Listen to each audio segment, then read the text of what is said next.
کہ رموز اوقاف کی تلفظ اگر کسی لفظ پہ پیش پڑی ہے اس پہ اوپر 2 زبریں ہیں تو آپ نے وہ ضرور لگانی ہے.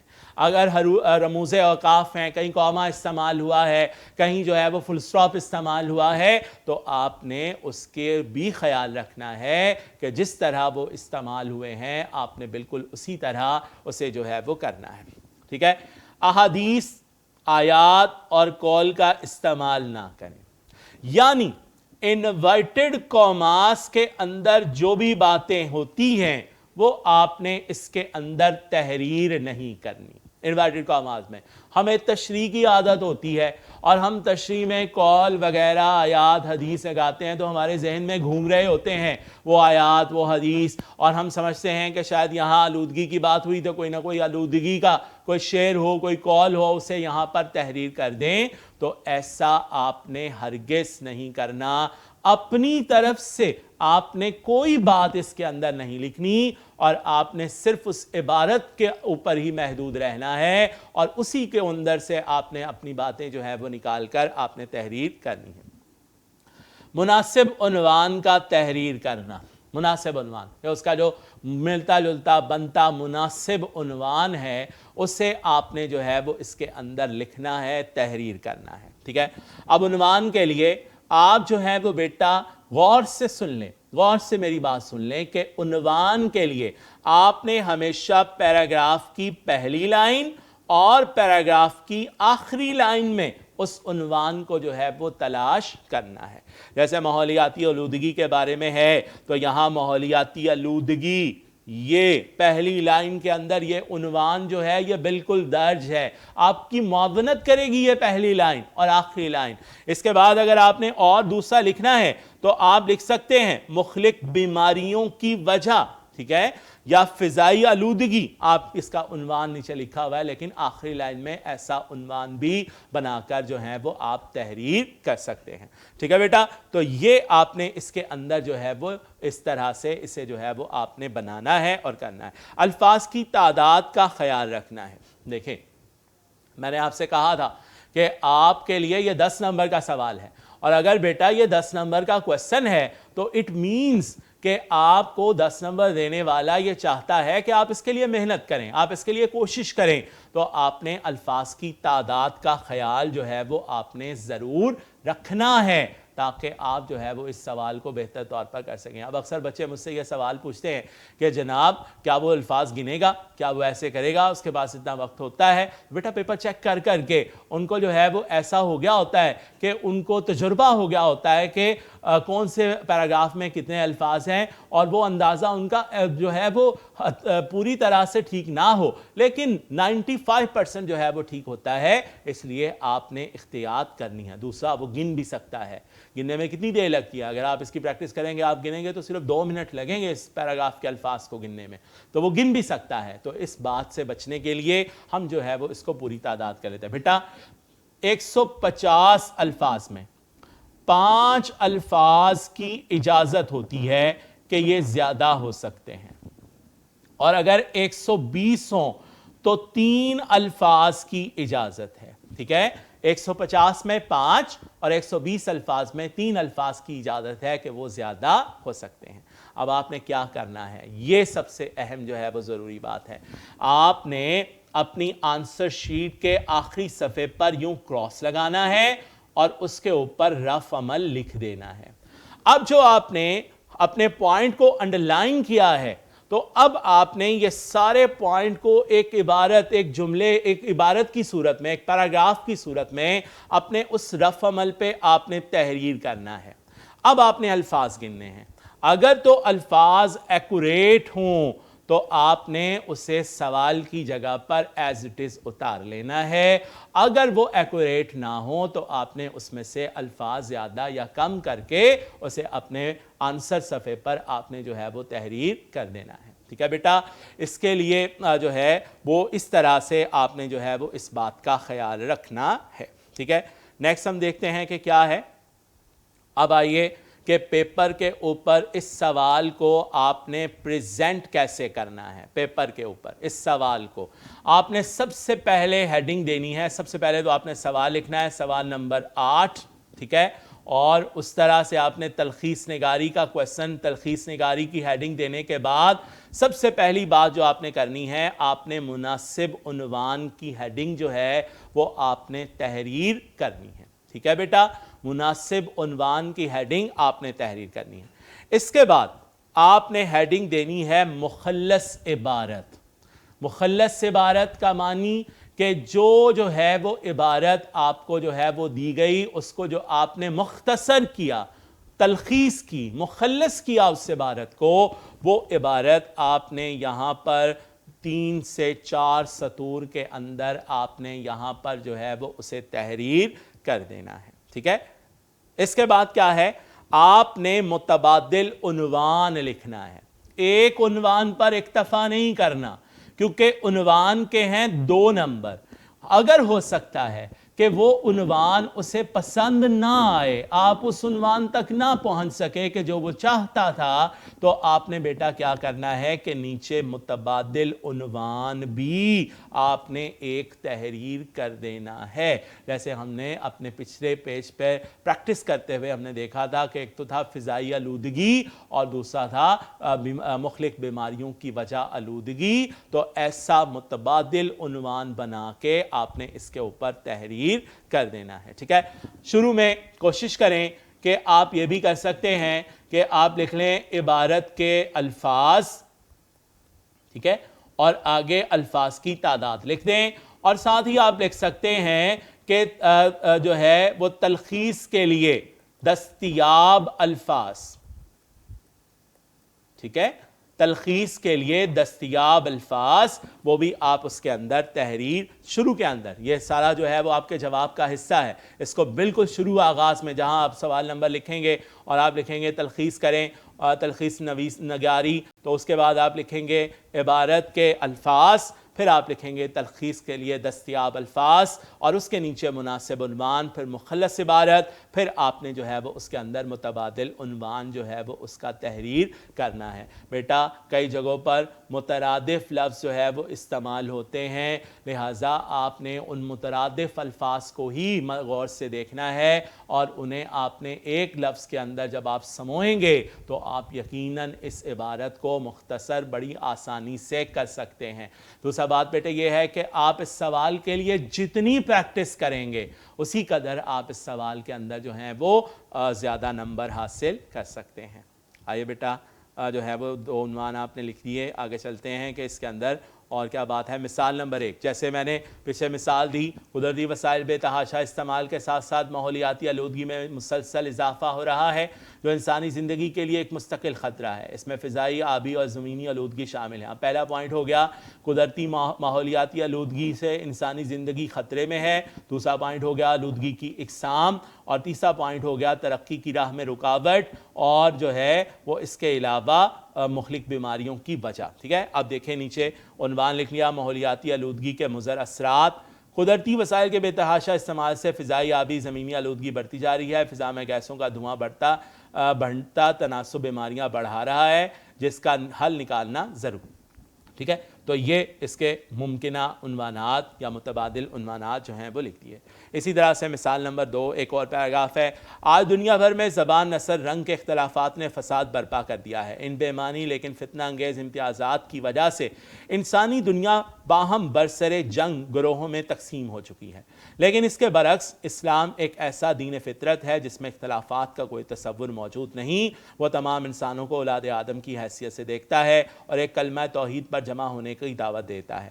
اسی دین پر حق کا تقاضا یہ ہے کہ کم از کم اس کو ماننے والے آپس میں اس طرح متحد و مربوط ہوں. متحد اور مربوط یہ دونوں مترادف الفاظ ہیں, ان کے لیے آپ ایک ہی لفظ استعمال کر سکتے ہیں. اگر زمین کے ایک کونے پر بسنے والے کسی مسلمان کو کوئی گزند پہنچے تو اس کا دور دورہ زمین کے تمام مسلمان محسوس کریں. ٹھیک ہے. اب اس کے اندر اگر آپ دیکھیں تو اتحاد عالم کی بات کی جا رہی ہے, یہ اس کا عنوان ہو سکتا ہے. اوپر امتیازات کی بات تھی تو بے مقصد امتیازات دنیا میں فتنہ فساد پھیلا رہے ہیں. اسلام کا ذکر آیا. اسلام سب کو آدم کی اولاد سمجھنے ہوئے کلمہ پر جمع ہونے کی دعوت دیتا ہے. اس لیے تمام مسلمانوں کو باہم متحد اور مربوط ہونا چاہیے. دیگر ممکنہ عنوانات, تمام انسان ایک آدم کی اولاد ہیں, کلمہ توحید پر جمع ہونے کی دعوت. ٹھیک ہے. تو اس طرح پریکٹس کرتے ہوئے آپ اپنے جو ہے وہ اس سوال کے اندر مہارت حاصل کریں گے، کیونکہ بیٹا تجربہ انسان کو جو ہے وہ بہترین بنا دیتا ہے، لہذا اس طرح آپ نے جو ہے وہ اپنی اس پریکٹس کو جو ہے وہ جاری رکھنا ہے۔ آپ کی پریکٹس کے لیے 2 پیراگراف میں نے اس کے اندر شامل کیے ہیں کہ اگر آپ ان کو جو ہے وہ دیکھ لیں تو آپ بڑی اچھی طرح سے اس کی پریکٹس جو ہے وہ کر سکتے ہیں۔ جیسے اللہ تعالیٰ کا وہ شاہکار جس کی تعریف خود خالق دو جہاں نے فرمائی، اس میں ایسی صلاحیتیں جو ناممکنات کو ممکنات میں بدل سکتی ہیں، کبھی وہ ستاروں پر کمندیں ڈالتا ہے تو کبھی زمین کا سینہ چاک کر کے سمندر کی تہہ کھنگال کر ہواؤں کو مسخر کر کے اپنی فضیلت کا لوحہ منواتا ہے۔ اس کے ذہن نے وہ دقیق اور مشکل مرحلے بھی حل کر لیے ہیں جو بظاہر کرنا ممکن نہ نظر آتے تھے۔ اس کی قوت بازو نے پہاڑوں کے دل چیر دیے ہیں اور اس کی عظمت کے جھنڈے ہر میدان میں گاڑے ہوئے ہیں، لیکن جب وہ بدی کے تابع ہو جاتا ہے تو حیوانیت کے ادنیٰ ترین درجے تک پہنچ جاتا ہے۔ اب یہ انسان کے اختیار کی بات ہے کہ وہ عظمتوں کو اپنے تابع بناتا ہے یا تخت الصراع میں پہنچ جاتا ہے، ٹھیک ہے۔ اب آپ اس کے اندر انسان کی عظمت جو ہے وہ اس کا عنوان بن سکتا ہے، انسان کی عظمت وہ آپ اس کے اندر جو ہیں وہ لکھ سکتے ہیں اس کا عنوان بنا کے۔